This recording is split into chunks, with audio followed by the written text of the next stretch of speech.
Boa tarde, pessoal! Como vocês estão hoje?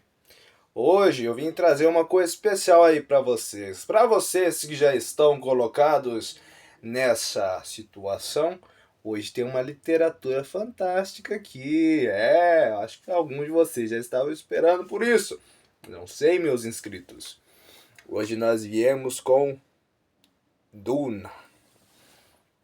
É um livro que eu vou explicar para vocês aqui. Já venho logo dizer que vou colocar o livro separado em 3 partes, assim como o vídeo separado também em 3 vídeos. Esse é o primeiro. Eu irei explicar aqui para vocês como a coisa está se decorrendo, quais são as especificidades dessa literatura em especial, e aí a gente vai vendo quais são as coisas que podem vir a calhar para a gente na compreensão desse livro. Bom, Dune foi escrito por Frank Herbert, um autor ali na meados de 1960, e ele explica um pouco, bastante na verdade, de como se está dando essa literatura dele. Veja bem, eu vou logo explicar aqui que é o seguinte: a literatura ela não se passa em uma maneira de você entender ela como muitas outras. A gente gosta muito de comparar com o Tolkien, né? Porque o Tolkien, ele sempre teve aquela maneira de começar o livro explicando: ah, esse é filho daquele? Não, essa aí descarta. Ah, esse lugar é um lugar assim, é um lugar mais ou menos de outro jeito, é um lugar um pouco diferente. Ele tinha uma árvore ali, tinha uma pedra ali, passou muito tempo, ali acontecia tal coisa que era de tal jeito, também descarta. E outras, como por exemplo, a desenvolvimento de um personagem desde os seus primórdios, explicando como que era o funcionamento dele, que tipo de personagem ele é, descarta também.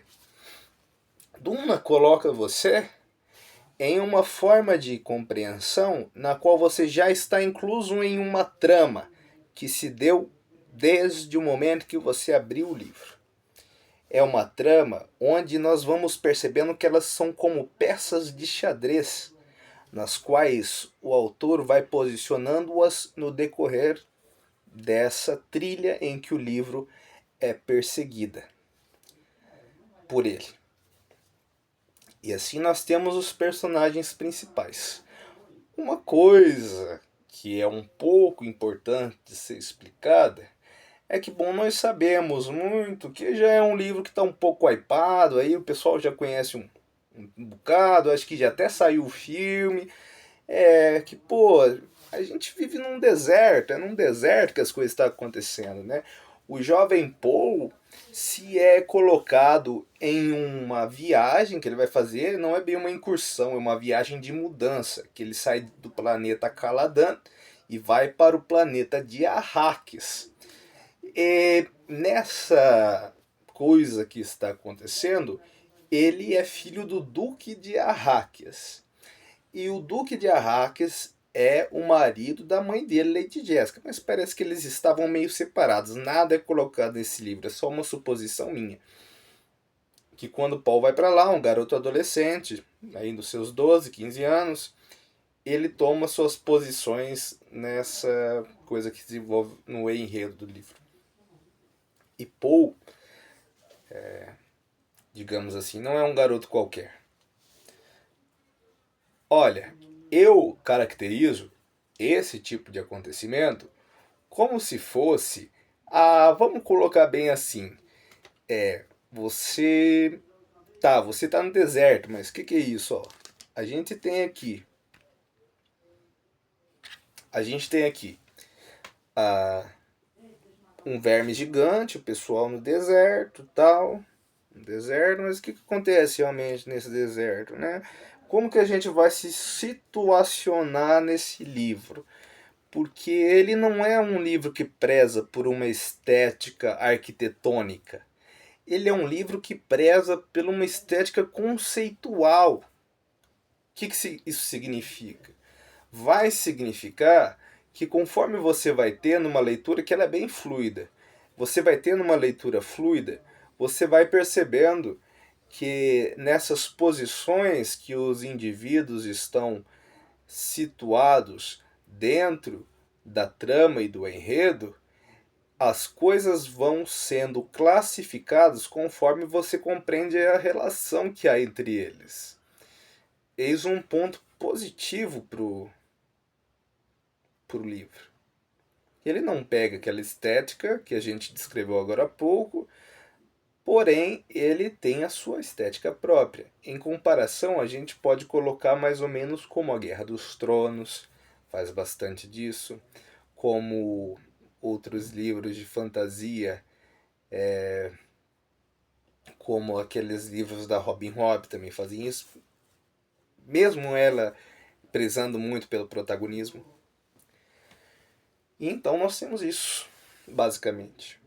E o que a gente consegue aprender então?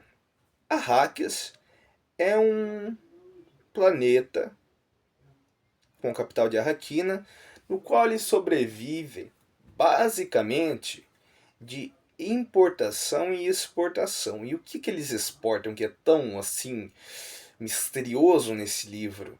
Eles têm uma coisa que é chamada de especiaria nesse livro, que é algo obtido entre incursões feitas no exército que beiram o perigo e o caos absoluto de você ser devorado por um verme do deserto.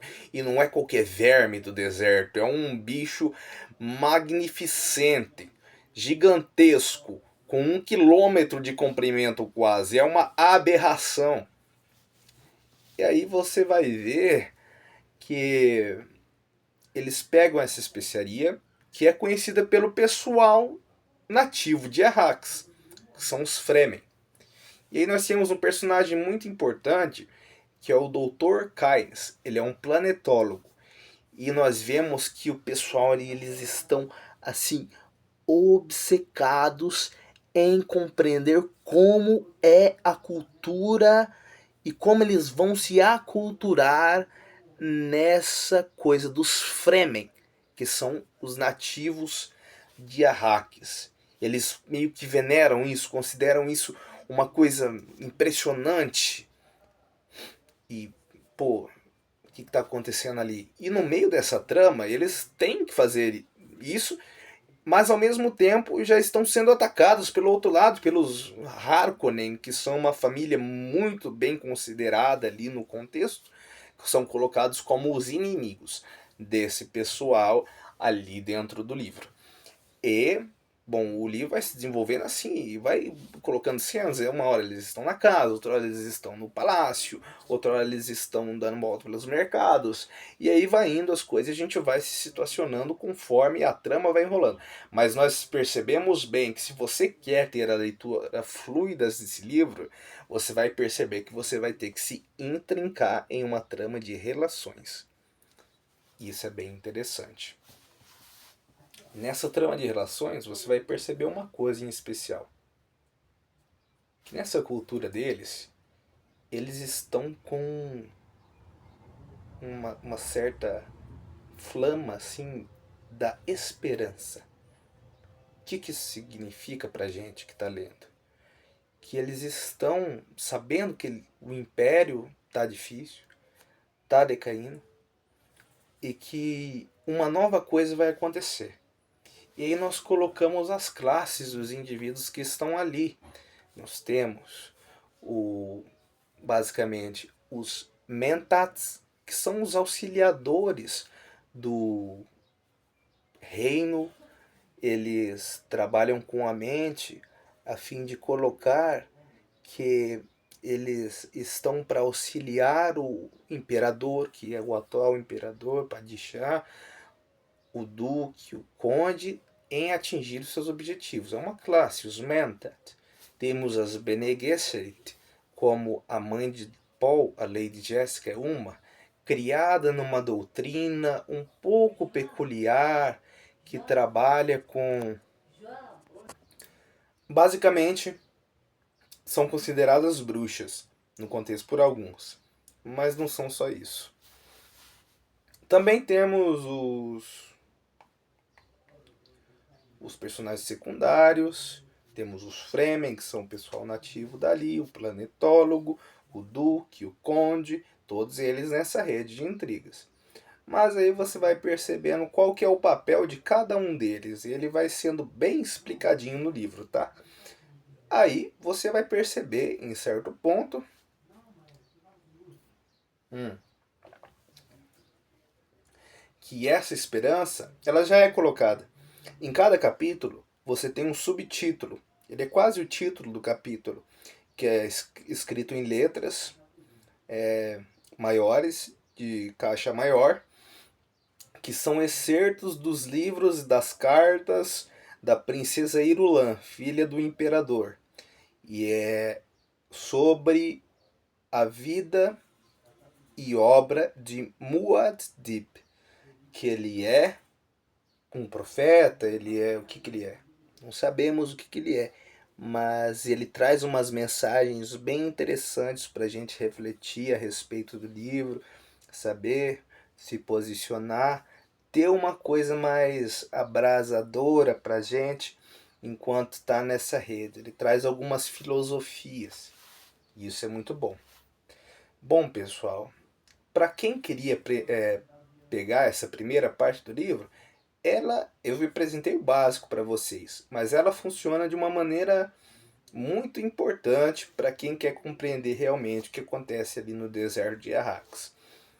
Eu já falei que ela é conceitual, é uma estética conceitual, ou seja, você não vai estar todo tempo sabendo o que acontece, o que é tal coisa, o que aquela coisa representa, blá blá blá, mas você vai se colocar dentro da trama e vai acabar quebrando a cara também às vezes com alguns se você não tomar cuidado, né? Mas gente, é isso. Para quem quer ler, eu já recomendo já. Eu vou deixar aberto no comentário aqui para vocês colocarem suas dúvidas a respeito. Se querem ler, se não querem ler, não esqueçam de deixar o like, se inscrever no canal e logo vai vir o próximo vídeo, beleza? Essa é a parte 1 do livro. Gente, até mais então. Até a próxima e eu vou continuar a leitura agora, viu? Até mais.